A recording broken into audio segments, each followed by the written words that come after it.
तो hey guys, enemy voice fire में आपका स्वागत है। जैसे कि हमने लास्ट एपिसोड में देखा था कि सैन गुथर से फाइट लड़ते हुए आखिरकार गुथर को मार दिया होता है। फिर सैन लिटिल गर्ल को उस कॉफिन से बाहर निकालकर लिटिल गर्ल को जो कि लीजा के हाथ में सौंपते हुए कहता है, तुम्हें इसका ख्याल रखना। लीजा सैन को जाता हुआ देख के सैन से पूछते हुए कहती है, अब तुम कहाँ जा रहे हो? तभी सैन बताते हुए कहता है, इस लैम्बर्ट सिटी को क्लीन करने और अब आगे। तभी यहाँ से सीन चेंज होता है, हमें दिखाया जाता है उस सिटी के लैम्बर्ट के जो की तीनों सिटी के बीच में होता है। पहला जगह जो की रबिश लॉट का जगह होता है, सेकंड जो की कॉमर्स डिस्ट्रिक्ट होता है और तीसरा जो की एंटरटेनमेंट डिस्ट्रिक्ट होता है। और ये तीनों सिटी के बीच में लैम्बर्ट केज बना होता है और ना ही केवल इसमें शांति बनाए रखने के लिए ना ही कोई इस जगह में गवर्नमेंट है और ना ही कोई इस सिटी का हिस्सा है, और इसके बजाय इसमें एक कंट्रोल सिस्टम रखा हुआ था। हर एक डिस्ट्रिक्ट में ओवरसेज द्वारा एक प्रतिनिधि रखा गया था। तभी सैन पास्ट के बारे में याद करने लगा, जहाँ पर सैन एचएल से बताते हुए कहता है, ब्रदर आप ऐसी जगह पर विजय पाने के लिए ऐसा होप कैसे कर सकते हैं? फिर कहता है, अगर ये एक नेशन होता तो हम यहाँ पर वार की घोषणा कर सकते थे, लेकिन ऐसा नहीं है। फिर सैन एचएल से कहता है, प्लीज मुझे अलाउ करें हर डिस्ट्रिक्ट के प्रवेशों को खत्म करने के लिए। तभी एचएल भी हल्के से स्माइल करते हुए कहता है, इसकी कोई जरूरत नहीं है सैन। सैन ये सुनते ही एकदम से रुक जाता है और अपने मन में सोचते हुए कहता है, ब्रदर मुझे ये क्यों रोक रहे हैं? तभी एचएल बताता है कि वो सिटी अपने आप को ही डिस्ट्रॉय कर लेगी, तो हम बस जाकर उस पर कब्जा कर सकते हैं। तभी सैन ये सुनते ही एचएल से कहता है, तुम इतना श्योर कैसे हो सकते हो? तभी एचएल बताता है कि लैम्बर्ट अपने कोर तक पूरा सड़ चुका है और मैंने इसे अपने आंखों से देखा है। तभी सैन वो सब बातें सोचते हुए अपने मन में कहता है, मैं अभी भी उसकी आंखों में दिख रहे आत्मविश्वास से अभिभूत हूँ, लेकिन एचएल सही था। ये सिटी वास्तव में अपने कोर तक सड़ चुका है और आज मैं इसकी जड़ को उखाड़ने का इरादा रखता हूँ। तभी यहाँ से सीन चेंज होता है, हमें दिखाया जाता है दिलकिया के प्लेस को, जहाँ पर सैन दिलकिया से मिलने आया होता है और दिलकिया के दिए हुए ब्लैक टी को देखते हुए कहता है अपने मन में, ये माना जाता है कि ये ब्लैक टी है और इसमें कुछ पुदीना जैसे स्मेल और कुछ अखरोट और मीठापन होता है। दिलकिया ने इसके अंदर छिपाने की बहुत कम कोशिश की है कि उसने कोई दवाई मिलाई हो करके, जो कि बोरा मार्चन ने जो कि दिलकिया को दिया था वो मेडिसिन इसमें मिलाते हुए सैन को दी थी और बहुत प्यार से सैन का एक हाथ पकड़ते हुए उसके कंधे पे सर रखते हुए स्माइल कर रही होती है। तभी सैन ये समझ जाता है कि इसके अंदर क्या मिलाया हुआ है और अपने मन में सोचते हुए कहता है, ये एक ग्राम एकेडमी का फेमस पैरालाइज करने वाला एजेंट मेडिसिन है। तभी दिलकिया कहती है, मैं वास्तव में खुश हूँ कि आपने मेरा इन्विटेशन स्वीकार कर लिया करके माय लॉर्ड सैमन, और मैं आपको विश्वास दिलाती हूँ कि आप इसके अंदर विजिट करने के बाद बहुत इंजॉय करोगे। तभी सैन भी हल्की से मुस्कुराते हुए कहता है, हाँ बिल्कुल इस स्पेशल टी की तरह, है ना? दिलकिया तो ये सुनते एकदम से शॉक हो गई होती है और अपने मन में सोचते हुए कहती है, कुछ गड़बड़ है क्या? उसे पता चल गया मैंने इसके टी में कुछ मिलाया है करके। तभी हम सैन को देखते हैं जो कि गुस्से से उस चाय की तरफ देखते हुए कहता है, मैं इसका इंतजार कर रहा हूँ। ये बोलते हुए उस चाय को जल्दी से पी जाता है। दिलकिया तो एकदम से शॉक हो गई होती है सैन को ऐसा चाय पीता हुआ देख। वो तो एक पल के लिए डर गई होती है, उसकी चोरी पकड़ी तो नहीं गई है करके। फिर कहती है, वो इसे एक ही बार में पूरा पी गया। सैन को देखते हैं वो पीने के बाद वो कप को नीचे फेंक देता है, जैसे कि वो कप नीचे आके धाड़ करके जमीन में गिरता है और उसके चूर चूर हो जाता है और सैन वही जगह पे दिलकिया के कंधे पे सर रखते हुए उधर बेहोश हो गया होता है। सैन को ऐसा होता हुआ देख के दिलकिया के चेहरे में भी एक हल्की सी इविल स्माइल आ जाती है और कहती है, सक्सेस ये आखिरकार मेरा है।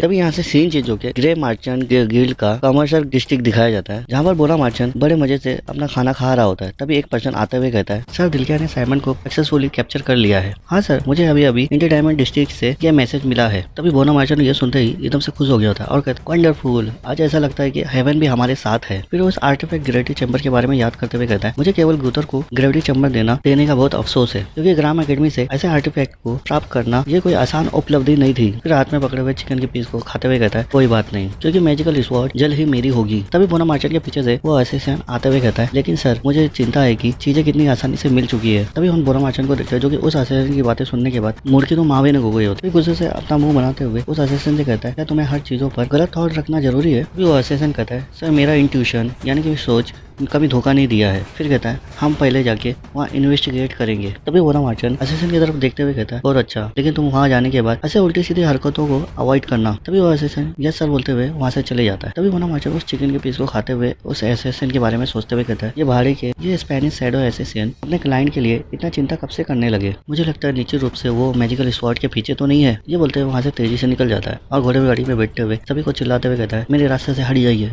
हट जाओ। फिर अपने घोड़े गाड़ी वाले को चिल्लाते हुए कहता है, जल्दी करो, एक पल भी देर मत करना। फिर वहाँ एंटरटेनमेंट डिस्ट्रिक्ट के पास आने के बाद दिलकिया के रूम के डोर को जोर से खोलते हुए कहता है, मैं आ गया हूँ दिलकिया। तभी हम दिलकिया और सैन को देखते हैं जो कि सैन दिलकिया के बाजू में बेहोश पड़ा होता है। तभी दिलकिया बोरा मार्चेंट को देखते हुए कहती है, तुम जल्दी आ गए, तुम मुझे थोड़ा और भी टाइम दे सकते थे। तभी बोरा मार्चेंट सैन को ऐसा बेहोश पड़ा हुआ देख के एकदम से खुश हो गया होता है और खुशी के मारे उसका गाल भी एकदम लाल हो गया होता है और कहता है, मुझे इसमें कोई इंटरेस्ट नहीं है, बस मुझे वो स्पॉट दे दो। तभी दिलकिया कहती है, मैंने स्पेशली आपके लिए ये प्रिपेयर की हूँ। तभी बोरा मार्चेंट भी बहुत खुश होते हुए कहता है, हाँ हाँ, इसे मुझे मुझे दे दो, जल्दी करो, मुझे बस वही चाहिए। तभी दिलकिया भी हंसते हुए उस रस्सी को खींचते हुए कहती है, थोड़ा पैशन रखिए मेरा एग्रेसिव मर्चेंट। ये बोलते हुए वो रोप को खींच देती है, जिससे कि दिलकिया के बैकग्राउंड में जो पर्दा लगा होता है वो धीरे से खुल जाता है और उस पर्दे के पीछे जो रियल दिलकिया होती है उसको बहुत टॉर्चर करते हुए उसे बांधा हुआ होता है। तभी मोना मार्चेंट दिलकिया को वहाँ देख के एकदम से हैरान हो गया था और कहता है ये क्या है। तभी दिलकिया के शक्ल में जो लेडी है वो कहती है, क्या हुआ, क्या आपको ये पसंद नहीं आया। फिर उन लोगों को दिखाते हुए कहती है, ये जो विचित्र चीजें हैं जो आपको पर्दे के पीछे छुपाए रहे हैं, ये जो दिख रही है टैक्सी डैमेज वुमेन।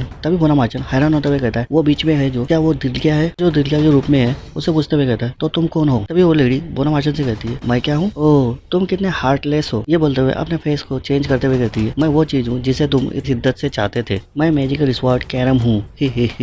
मार्चेंट तो ये सुनते ही एकदम से हैरान हो गया था और उसकी आंखें तो एकदम से फटी हो जाती है और घबराते हुए पीछे की तरफ गिर जाता है। फिर घबराते हुए कहता है, मैजिक स्वॉर्ड ने तो खुद को साबित कर दिया। तभी सैन जल्दी से उठकर बैठ जाता है और मोना मार्चेंट को गुस्से से देखते हुए कहता है, जैसे कि मुझे डर था, तुम इतना कुछ जानते हो, मैं तुम्हें जिंदा नहीं छोड़ सकता। तभी हम मोना मार्चेंट को देखते हैं जो कि चिल्लाते हुए कहता है, शैडो एसोसिएशन मेरे को बचाओ। ये बोलते हुए जोरों जोरों से चिल्ला रहा होता है। तभी सैन भी मोना मार्चेंट की आवाज़ से अपना कान बंद करते हुए कहता है, उफ क्या ये तुम्हें ये चिल्लाना ही आता है। ये बोलते हुए वहाँ से उठकर मोना मार्चेंट के गले पे मारते हुए कहता है, चुप रहो तुम, चुप करा देता है। तभी हम देखते हैं मोना मार्चेंट को जो कि खास रहा होता है। सैन मोना मार्चेंट के सामने अपने आस्तीन को चढ़ाते हुए कहता है, तुम्हें अपने भाड़े के एसोसिएशन लोगों को देखने के लिए बहुत उत्साहित हो रहे हो, मैं तुम्हें उन लोगों के पास ही भेज देता हूँ। ये बोलते हुए एक स्पेल पढ़ते हुए कहता है, creation space Mayar of mist. इतना बोलते साथ हम देखते हैं वो बटने मार्चेंट के नीचे ब्लैक फॉग बनने लगता है और धीरे धीरे एकदम अपने अंदर खींचने लगता है। तभी वो मोना मार्चेंट एकदम शॉक होते हुए कहता है, ये क्या चीज है जो कि मेरे को अंदर खींचते जा रही है। तभी सैन मोना मार्चेंट से गुस्से से कहता है, ये तुम ही थे जो कि कूतर को वो आर्टिफैक्ट दिए थे और दिलकिया को वो पैरालाइज करने वाला मेडिसिन दिए थे। तभी वो मोना मार्चेंट घबराते हुए सैन से माफी मांगते हुए कहता है, मुझे माफ कर दो और मैं कसम खाता हूँ कि मैं फिर कभी